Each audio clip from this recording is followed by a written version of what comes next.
In this video, I'll show you how to create campaign groups in Google Ads so you can organize multiple campaigns and track their performance under shared goals.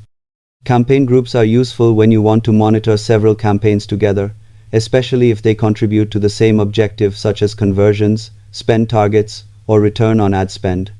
To begin, sign in to your Google Ads account and click Campaigns from the left navigation menu.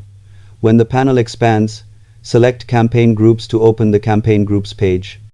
If you haven't created any groups yet, the table may appear empty, which is normal.